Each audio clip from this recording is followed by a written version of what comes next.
When the sun goes down, the stars come out. From deep in the heart of Texas, it's the Star at Night. Coming to you from the Cowboys facility at the Star in Frisco.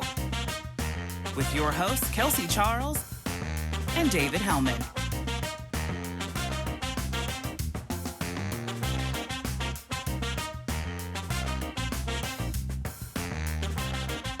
What's up, guys? Kelsey Charles and David Hellman here, and you are tuning into another episode of The Star at Night.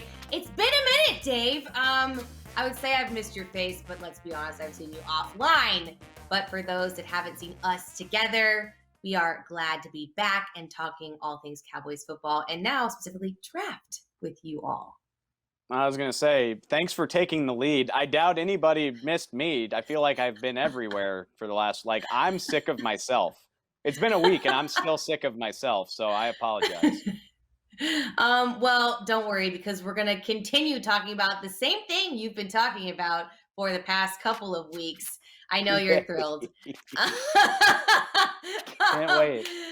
Dave, I've got to get your thoughts because I don't know about you, but the NFL draft this year did not go according to at least the plan that every single peon in whoever did a mock draft put together, at least up until pick 9, right? Pick 9, it felt like things were kind of going according to plan. The people that were saying, oh, Jamar Chase is going to the Bengals, they were right.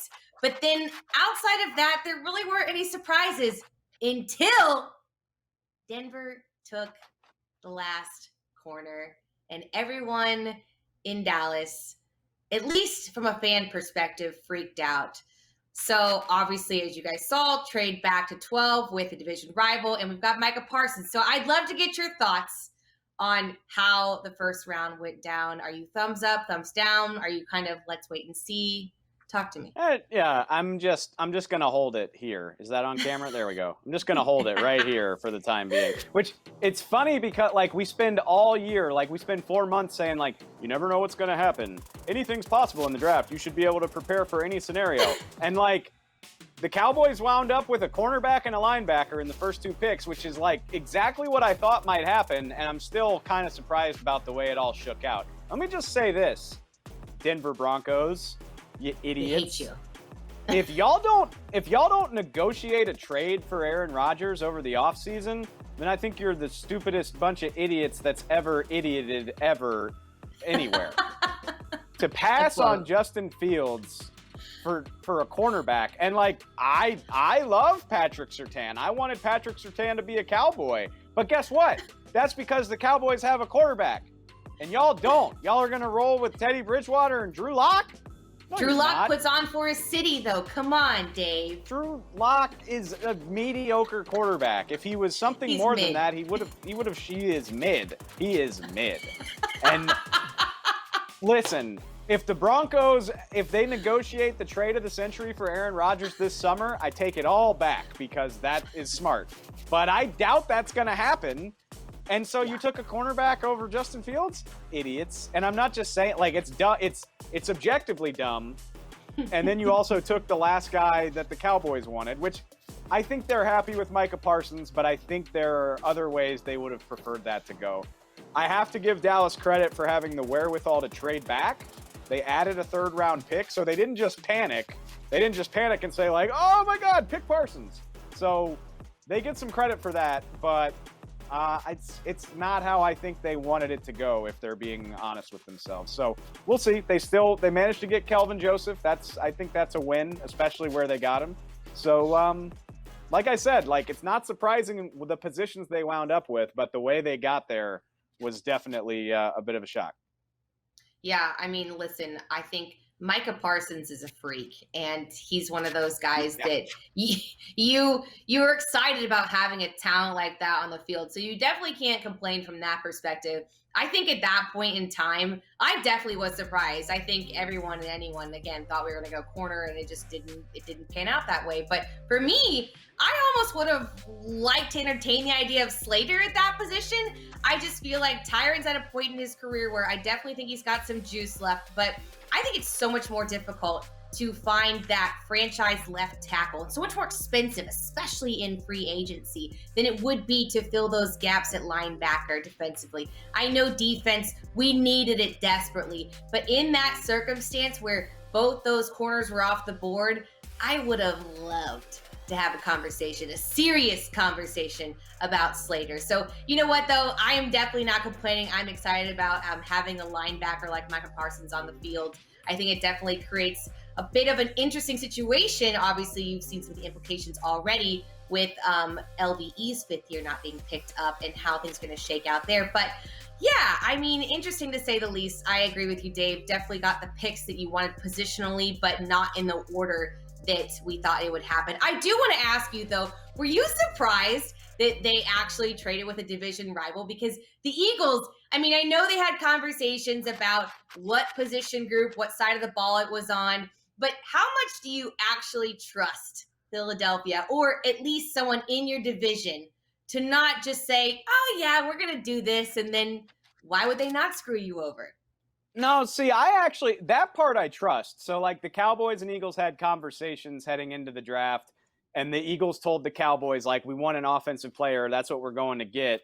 And I don't like it's not worth it to lie, because then you just ruin that relationship forever, basically. 'Cause, I mean, the Joneses are going to own the team for the forever, for the foreseeable future. So you're gonna sour that relationship for decades for one decision. I don't buy that. So that's not the thing that is interesting to me. But how did you know that you weren't helping the Eagles get Justin Fields? You didn't know that. And it's interesting to me. You know, Stephen Jones said on the radio this week, like, oh, well, we weren't going to draft a quarterback anyway, so it's almost irrelevant because they could have taken him. And I'm like, yeah, you're right, but do you still want to be the reason why the Eagles found their franchise quarterback? I think that's a little dicey. So I'll just say, even though Devontae Smith is a hell of a football player, I was very relieved when it was Devontae Smith and not Justin Fields. I'll just say that.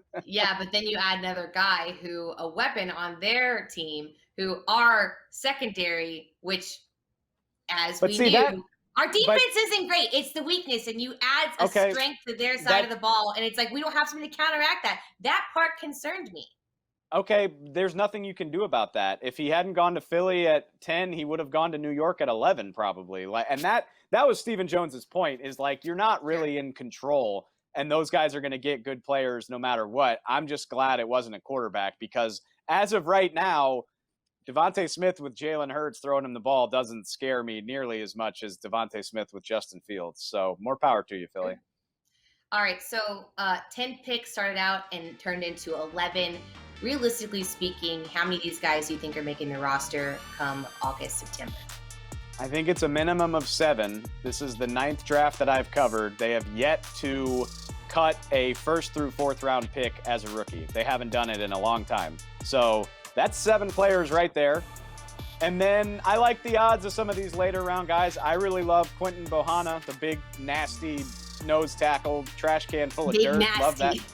Trash can full of dirt. Love it. I'm a big fan of Simi Fehoko, the Stanford receiver. I think he's raw, but he's insane. I mean, guy's 6'4" and runs a 4.4. That's insane. We love that. So I'm gonna say 9. I'm gonna say 9 of the 11 make the roster initially. That's my guess. Which is, I mean, that's a heck of an influx. Yeah. Yeah, Stephen Jones on the fan said maybe all of them, but then I like your 9 too, so it feels like a good range. At least there's some confidence in this draft class. I personally am confident that our first rounder is going to make the roster, and we took a minute to sit down with someone who might know him a little bit better than we do. His former defensive coordinator from Penn State is joining us next.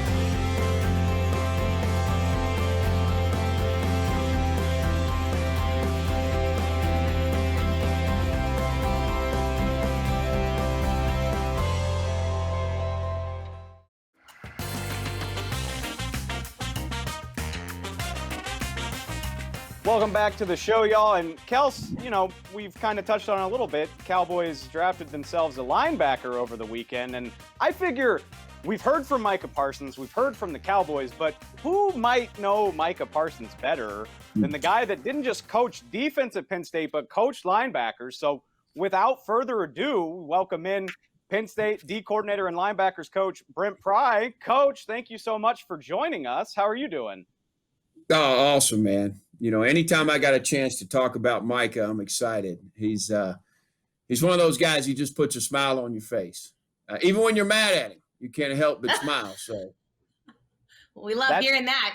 Yeah, we absolutely love to hear that, which, okay, it's obviously a fascinating draft cycle for a number of reasons.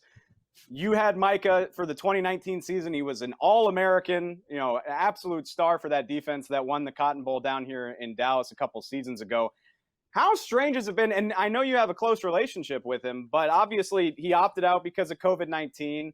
How strange, how unique has that been going through this process with him where you weren't really coaching him this past season, but I assume we're still, really involved with this process? Yeah, we stayed in close contact. It was crazy from the beginning with, the Big Ten deciding not to play. And so it was kind of an easier decision for Micah and his family to go that direction and feel good about it. And then all of a sudden, late in the game, we decide to play and the options back on the table, it looks like, for Micah. And so we're back in discussions. With just, I believe, maybe a few weeks outside of a season start. So we're back, kind of weighing his options, and he had Coach Franklin and I's support from the beginning on this thing. But so it was kind of all the way to the wire. And when he decided to remain out, we supported it and stayed in touch. He came to see us a time or two. He's obviously very close to a bunch of guys on our football team, and came to a couple of practices and stuck with us through a rough start. And so it's been good. Obviously excited for him and happy for him, but also, just the missed opportunity, due to this terrible pandemic, chance to coach Micah in a third year, a guy that had only played linebacker for 2 seasons, in his football career. I was anxious and excited for his development, as a third-year player. So, but stayed close, every step of the way. Coach Franklin and I, we recruited Micah from 9th grade in high school. So he and the family, we've been kind of going at this thing together for quite a while. So I want to talk about, you mentioned, obviously, he's only played linebacker for a minute, and versatility is a big thing that I hear when we discuss Micah Parsons, and he can play all 3 positions at linebacker, and he brings a lot to the table. Oftentimes we're talking about guys who are creating pressure by getting off the edge, but it seems like he does a pretty darn good job of doing that from the interior as well, which is pretty unique in itself. So what can you tell us from your experience in coaching Micah on truly the dimensions that he can bring to the table, and really what he can add to this Dallas Cowboys defense? Yeah, first of all, this is a guy, as a 9th grader in high school, broke the school record at a large school in Harrisburg with 18 sacks as a 9th grader. The first game I saw him play as a 9th, maybe that was early 10th grade, blocked a kick, blocked a punt, was the first one down on kickoff and caused a fumble, and had 2.5 sacks in the game. So the guy can do so much. He could block kicks for us. He would tell you, and I would tell you, that he could run the ball for us like he did in high school. He was a great running back at Harrisburg High School. And, when we signed him, we weren't sure if he was going to play defensive end or linebacker for us. He just ran so well and moved so well. We said we need to try him, see if he can't play at the second level. And but we also recognized that we had to take advantage of his skill sets and his rush ability, and bring him off the edge. And as a backer, of course, with what we do, we're a big blitz team. He blitzed the A and the B gap a bunch, and he's just hard to block. He's got a great knack. Even when he wasn't sure as a first-year player, at will linebacker, he wasn't always sure with reads and things. He never let it slow him down, which was a great quality. and allowed him to lead our team in tackles as a freshman. He plays fast and furious to the football. Doesn't matter if it's as a B-gap backer, if it's a plug guy, if it's an edge guy. He only knows one speed, and that's a fast speed. So, which, the older I get, the more years I do this, the harder it is for me to think about the fact, he's 6'3", 245, and I don't think he turns 22 until next month. Like, he's such a young guy. And you alluded to this a minute ago. You only got him for 2 seasons. You didn't get to see him make that jump that I'm positive he would have made in his 3rd season at Penn State. So if you can kind of take us back, how much did he grow in that 2nd season at Penn State? And I mean, like you said, for a guy that's only played linebacker for such a short amount of time, how much more room is there for him to grow as he gets to this next level of football? Yeah, Micah's an intelligent football player. The game does come pretty easy to him.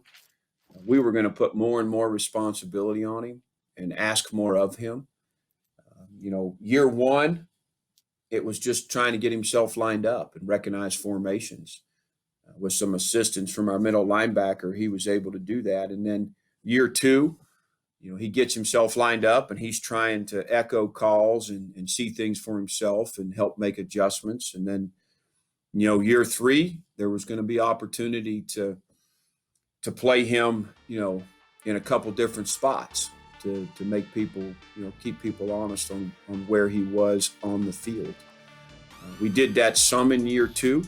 If you watch the film, there's clips of him, in the game as a defensive end, rushing off the edge from a 3-point, from a 2-point, prowling around at the line of scrimmage.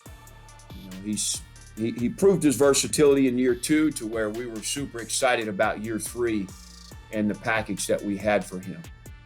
A lot of guys asked me, in the draft process, if he could line up in the middle and call it. And that was something that we talked about here a lot, going into year 3, how much could we put on him? And, at times, could he be the middle linebacker and set the defense and things like that? So, his ceiling is really high. Obviously skill set, at physical traits, but also just the football IQ piece. I think he's a guy that he's really competitive. If you put a challenge on him, to learn more and be more, and I think he's able to do that. So Micah references you and calls you a bit of a father figure for him. So I'd love to know, what kind of guy are the Cowboys getting in Micah Parsons? Well, the first thing that comes to mind for me, he is a big, kind-hearted dude. He's got all that prowess and all that skill set, but he's got a great smile. He's a great teammate. The coaches are going to love working with him. The players are going to love playing with him. He is the most competitive player I've ever coached.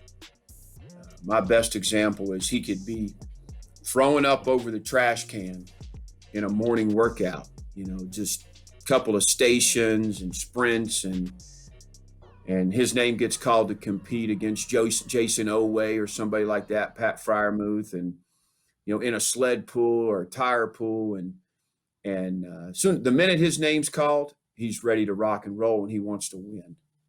He could be on the last little bit of juice he has, and he's going to give you everything you got, compete like crazy.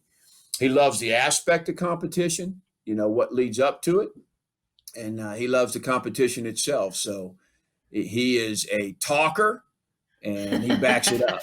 So, I think you saw the bowling piece. I mean, he thinks he's a heck of a bowler, and he's just kind of okay, but he's going to talk you into believing he's daggone good at it.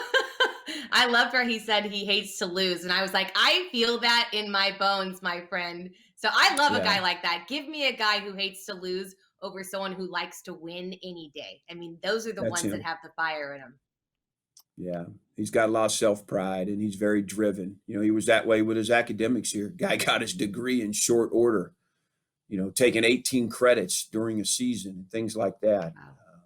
That was all on him, but I try to keep a good balance for him, and he would push it and push it. He wanted to make sure he got out in time. So Well, I mean, we knew he was versatile and talented, but if he can bring that to the Cowboys defense as well, I think it was a pick well worth it. And Brent, I'm positive, and I'm hoping that all three of us are going to be a lot busier in the fall this go around as opposed to last year. But whatever the season looks like, I'm hoping we can check back in with you and talk about how Mike is doing once these guys get on the field. But until then, thank you so much for joining us. We appreciate it. Yeah, absolutely. Glad to do it. You guys are going to really enjoy Micah Parsons. Thanks so much to Brent for the interview, and thanks to Favor for setting it up. When we come back, we're going to play something I like to call Better Know a Draft Prospect.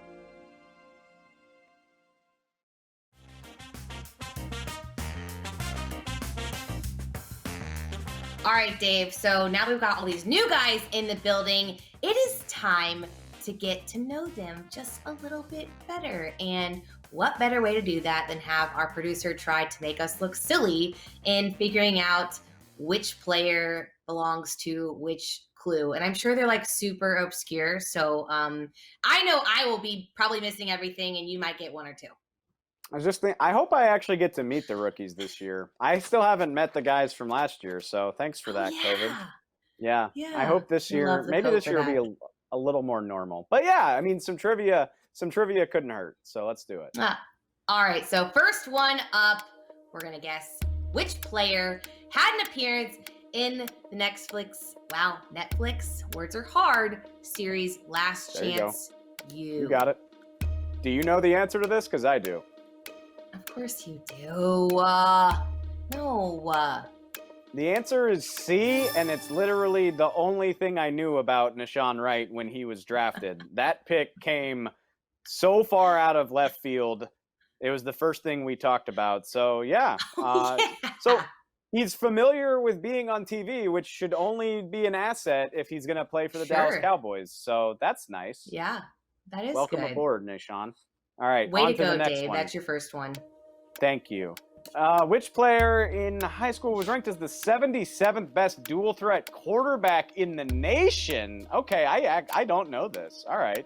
I don't think it was Kelvin Joseph because he was like a big-time cornerback recruit. All right, if you're going to go with Simi, I'm going to go with Jabril Ka. No. Jabril went to Raytown, and I don't think that Raytown... Yeah, no, you're right. And I think you're right. I think it probably is Simi. Good job. Oh, you talked me out of it. You talked me out of it. You're like, oh, he's from Kansas City. I know everything about Kansas City. I'm Kelsey. Kelsey Charles and Kansas City have the same initials, so I know everything. Listen, Thanks. The fact that Raytown is good at football makes me mad. So maybe that's just my high school bias is kicking in. I'm so sorry for that. Yeah, thanks a lot. You're welcome. All right. Well, maybe I'll try to mess this next one up. This player was at one point the top-ranked high school heavyweight wrestler in the nation. I know this one too, so I'm going to wait for you. But I'll say this is a big reason why I'm excited about this pick. I'll tell you that right now. B. False. The answer is C. Osa Odigizua! Hell yeah. My man's got leverage. He's going to win at the line of scrimmage. I'm excited about this one. Good job. All right. I thought you were going to say Big Nasty. I was excited. That's why I was like, I mean, that's where my thought was going. I like Quentin Bohanna too, but I don't know if he's as nimble as Osa is. My man is like depends on what kind of wrestling, okay? Yeah. Wow, really good point. All right, we're not here to body shame anybody, okay? No, that is not what I was doing. All right, let's wrap this up. I'm gonna win, but let's wrap this up. Bossman Fat released several albums and singles as YKDV Bossman Fat. Which one of these is not one of his album titles? Bossed Up, For the Hood, Strictly Business, Bossman Stories 2. Okay, honestly, I I feel like I haven't been doing my homework. I haven't listened to any of Fat's albums yet. I'm gonna get on that. Well, I wasn't sure if he was gonna be on the team. I'm gonna say go B. I'm gonna go B too. Let's just get in on it together because the other one sounded fit. Yeah, let's go.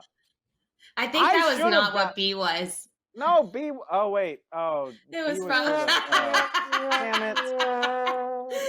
Damn it.